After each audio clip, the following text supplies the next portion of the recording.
Queridos hermanos, tengan ustedes muy buenos días. Estamos nuevamente para seguir aprendiendo la palabra del Señor. Amén, Señor. Vamos a continuar con el estudio de los libros históricos. En nuestra última reunión hemos concluido el libro de Josué. Hoy nos toca ver el libro de Jueces. Vamos a iniciar este estudio de la palabra del Señor. Sí, Señor. Antes vamos a meditar un poco, vamos a pensar de qué se trata el libro de Jueces. A este libro se le da el nombre de Jueces porque Dios levantó jueces. Y vamos a orar. Entonces oremos al Señor. Padre bendito, Dios bendito, en el nombre de Cristo Jesús te damos gracias por este momento que tú nos permites para poder aprender tu palabra, para conocer más de ti, Señor, y para saber cuál es el mandato para la iglesia, Señor. ¿Qué es lo que tú piensas hoy en día para la iglesia? ¿Cómo tiene que comportarse la iglesia de Cristo, Señor?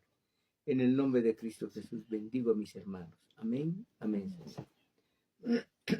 Le decía, hermanos, que hemos concluido el libro de Jueces, lo de Josué. Hoy vamos a continuar con el libro de Jueces. Este es un libro que se da porque en sus páginas narra la historia de 13 hombres a quienes Dios levantó como jueces, como libertadores de Israel, durante el tiempo de la decadencia y la división nacional que siguió continuamente, que continúa esto.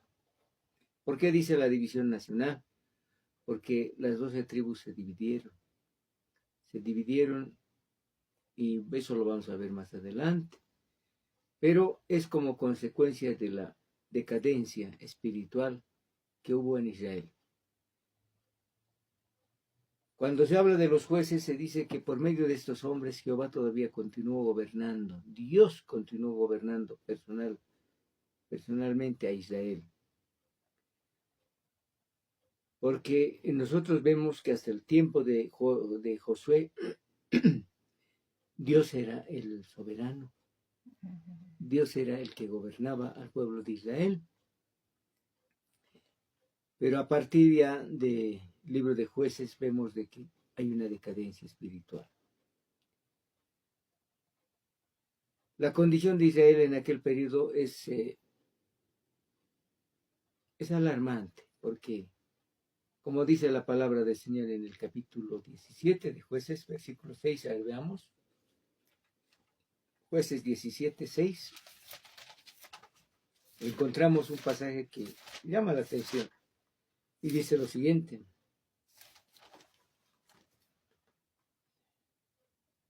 Versículo 17, 6. Dice, sobre sus piernas traía gravas de bronce. Perdón, un segundito. Jueces 17, 6. Me pasé de pasaje, pero aquí está. Capítulo 17, versículo 6, dice la palabra, en aquellos días no había rey en Israel. Cada uno hacía lo que bien le parecía. Ya no había el reino de Dios. Como la gente se había alejado de Dios, se había apartado de Dios, en aquellos días no había rey. Cada uno hacía lo que bien le parecía. Así también hoy en día la iglesia quiere tener una vida así. Decir, no, Dios ya no. Entonces la gente quiere hacer lo que bien le parece. Como a ellos les parece.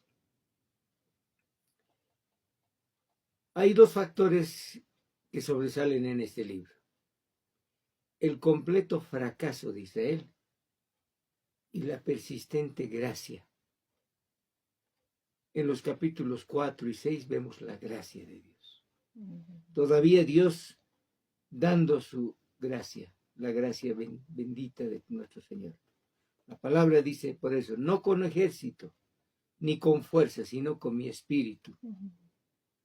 Como también la afirmación en 1 Corintios 1:26 dice, no sois muchos sabios, según la carne, ni muchos poderosos, ni muchos nobles. Solamente es la autoridad de Dios que está en nuestro corazón. En el libro de Jueces se relata 7 apostasías, miren qué tremendo. 7 esclavitudes bajo 7 naciones paganas, miren qué tremendo. Y también hay 7 liberaciones. Habla del número 7, hermanos. 7. 7 apostasías, 7 esclavitudes, 7 naciones paganas, 7 liberaciones. Como un paralelo, dice, esto es un dato muy importante. Como un paralelo espiritual, esta situación se encuentra en la historia de la iglesia hoy en día. Desde el tiempo de los apóstoles, ¿en qué se manifiesta? En la multiplicación de sectas. Hoy en día han aparecido cualquier cantidad de sectas evangélicas, entre comillas. Dice, nosotros somos un grupo que adora a Dios, dice, pero en cambio es una secta porque no tiene la doctrina cristiana, no lleva la doctrina cristiana, no son cristocéntricos.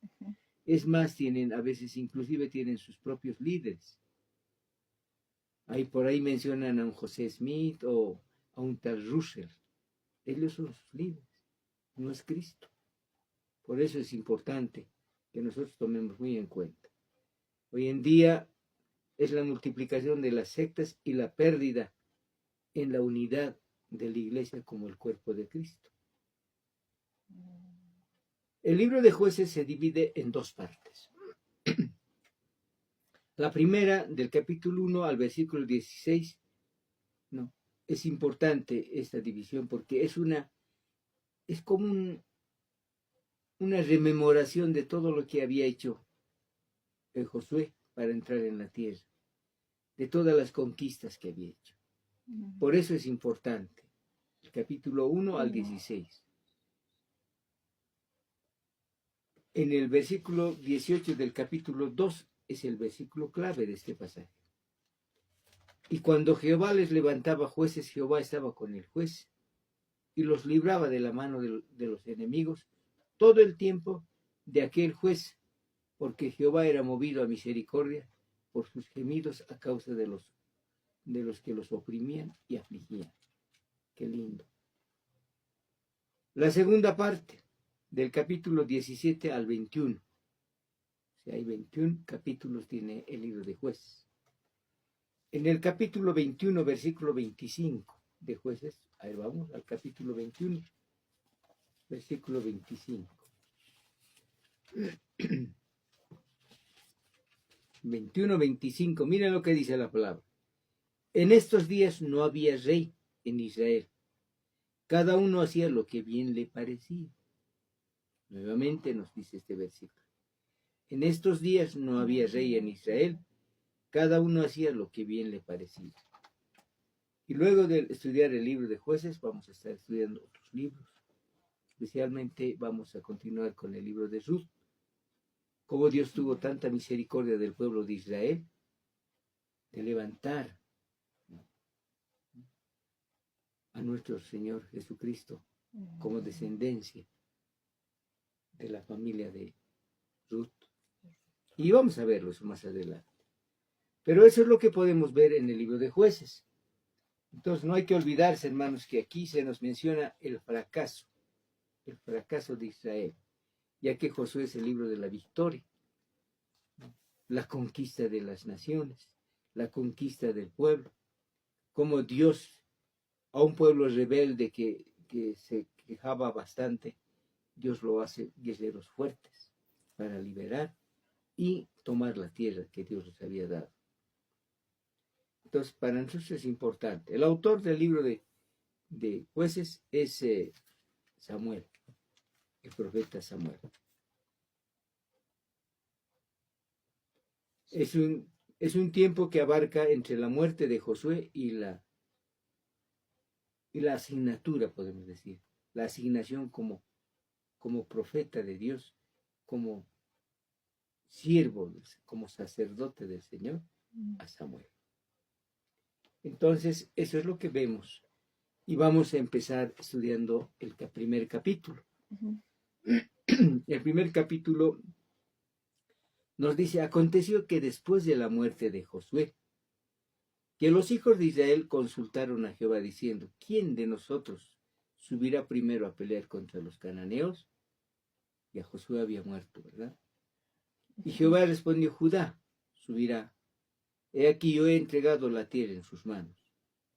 Y Judá dijo a Simeón, su hermano, sube conmigo al territorio que me ha sido adjudicado y peleemos contra el cananeo. Yo también iré contigo al tuyo. Y Simeón fue con él. Y subió Judá y Jehová entregó en sus manos al cananeo y al fereceo. E hirieron de ellos en Besec a 10,000 hombres. ¿Qué era Besec? Era una ciudad que estaba dentro de los fereceos. Ahí también estaban los hebeos y todos ellos, ¿no? Y hallaron, dice, Adoni Besec. ¿Quién era Adoni Besec? Ya lo habíamos mencionado en el anterior libro. Adoni Besec era un rey que había escogido a otros reyes para pelear contra Israel. Y lo tomaron y también fue derrotado. Y pelearon contra él y derrotaron al cananeo y al fereceo. Mas Adoni Besec huyó y le siguieron y le prendieron y le cortaron los pulgares de las manos y de los pies. Eso tiene un significado muy profundo y espiritual. ¿Por qué le cortaron las manos de los pies y de las manos? Perdonen, hermanos.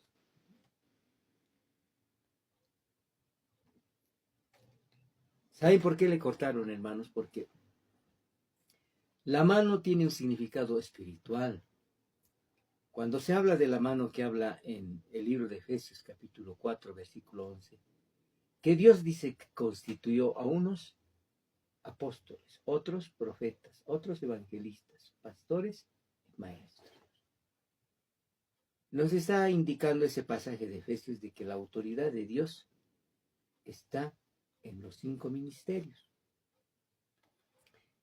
Y cuando habla del dedo pulgar, de la mano y del pie, está diciendo de que este hombre no reconocía la primera autoridad que Dios había puesto.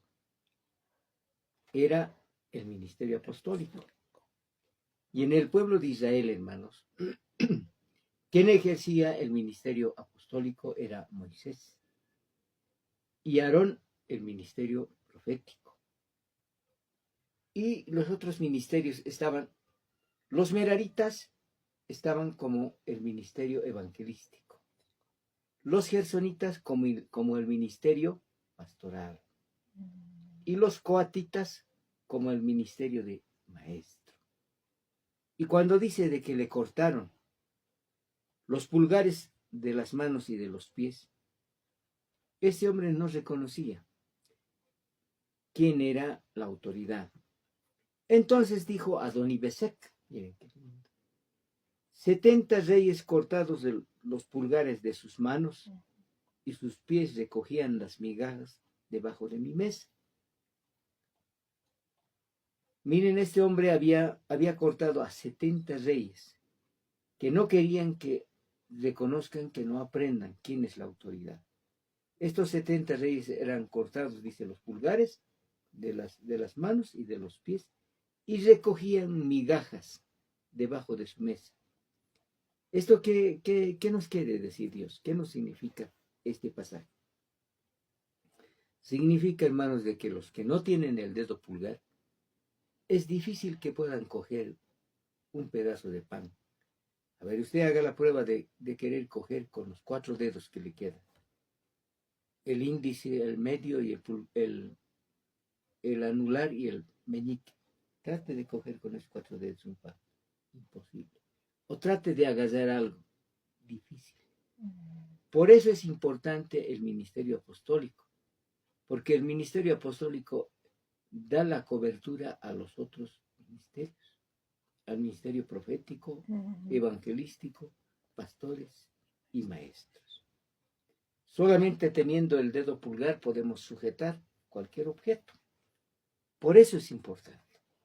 Y este pasaje inicia diciéndonos, enseñándonos esto. Entonces dijo Adoni-Bezek, 70 reyes cortados los pulgares de sus manos y de sus pies, recogían las migajas.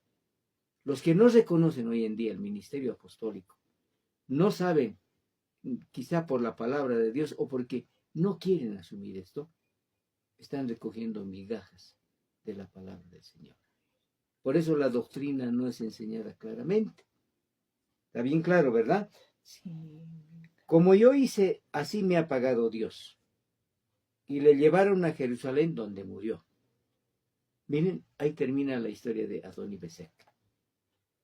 De Adoni-Bezek también habíamos visto en el libro de Josué, y también habíamos visto en otros pasajes de la palabra del Señor, como el rey de Jebús, que era Adoni-Bezek, ¿no?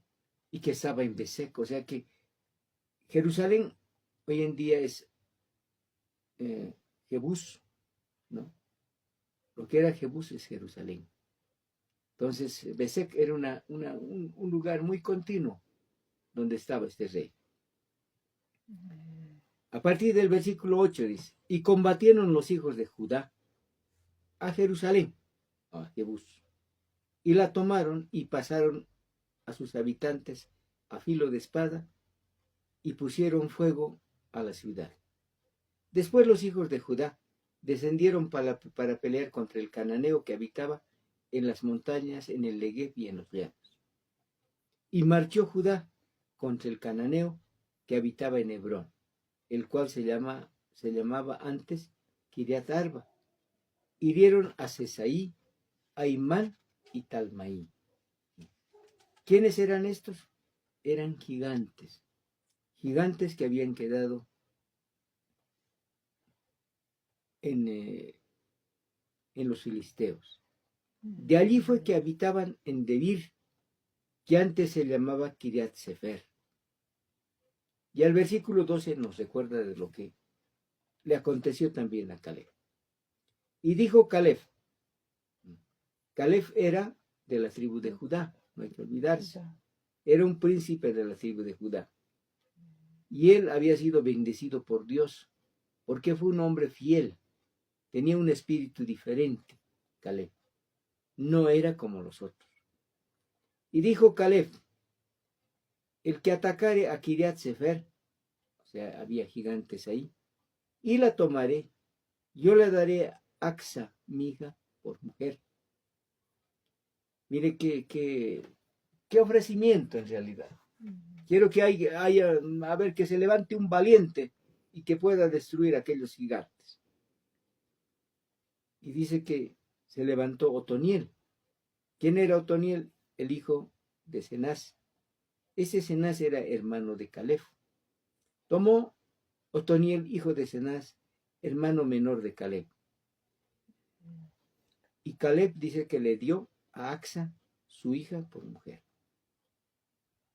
Y cuando ella se iba con él, la persuadió, dice. Le dijo que pidiese a su padre un campo. Y ella se bajó del asno y Caleb le dijo, ¿qué tienes, hija? ¿Qué es lo que necesitas? Ella entonces le respondió, concédeme un don.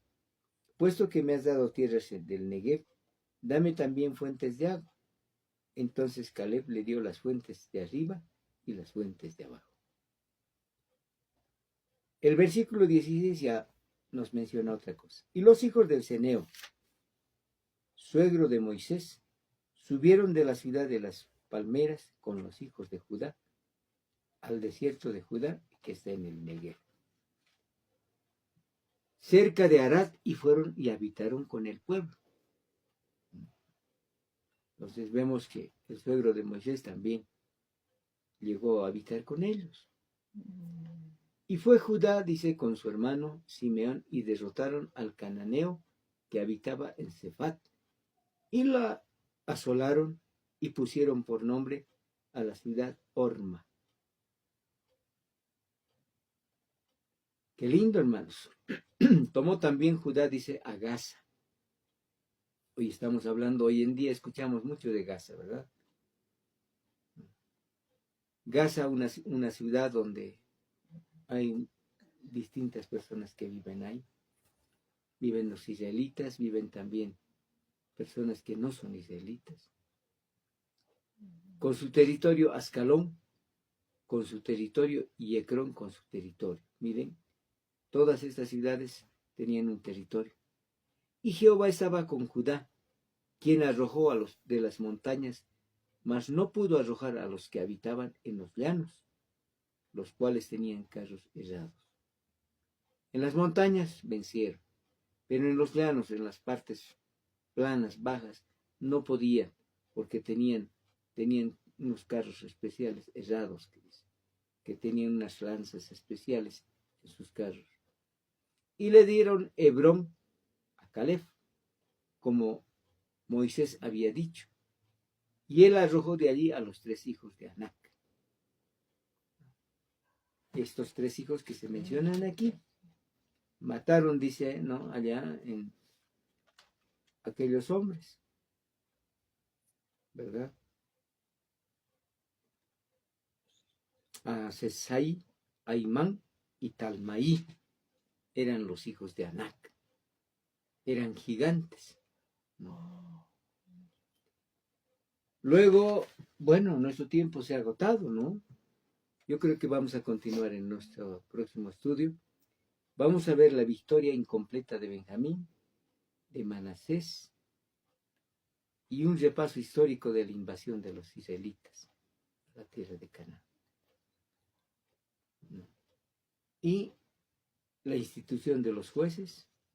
¿Por qué tuvieron que poner jueces? Y resultados de la obediencia imperfecta con Israel. Israel fue imperfecto. Yo creo que este es un mensaje para la iglesia, para decirnos, hijos, tomen muy en cuenta lo que Dios dice. Ustedes, al igual que Josué, han recibido a Cristo como su Señor y Salvador. El Señor les ha mostrado que hay hay todavía enemigos en la carne. No, hay enemigos que todavía se manifiestan. Ustedes tienen que vencer, tienen que derrotar esos enemigos. Y decimos, sí, Señor, hemos derrotado, Padre. Hemos negado, ya no hacemos tales cosas. Amén. Muy bien. Pero hay todavía, dice, victorias incompletas porque se han dejado todavía al enemigo. Como así pasó con Judá, pasó con Benjamín, pasó con Manasés, dejaron enemigos. Y esos enemigos fueron un tropiezo para el pueblo de Israel. Así también la carne todavía, las cosas que están en la carne, pueden ser un tropiezo para el cristiano hoy en día. Vamos a dar gracias a Dios, por favor. Padre bendito, gracias, Dios mío. Gracias por tus bendiciones, gracias porque podemos aprender tu palabra. Estamos en un nuevo libro, Señor, estudiando, y lo vamos a ver con mucho detalle acerca de todos los personajes que tú has levantado para ser jueces en Israel. En el nombre de Cristo Jesús nuestro Dios. Amén y amén. Amén, mis hermanos. Que Dios los bendiga. Estaremos en nuestra próxima reunión.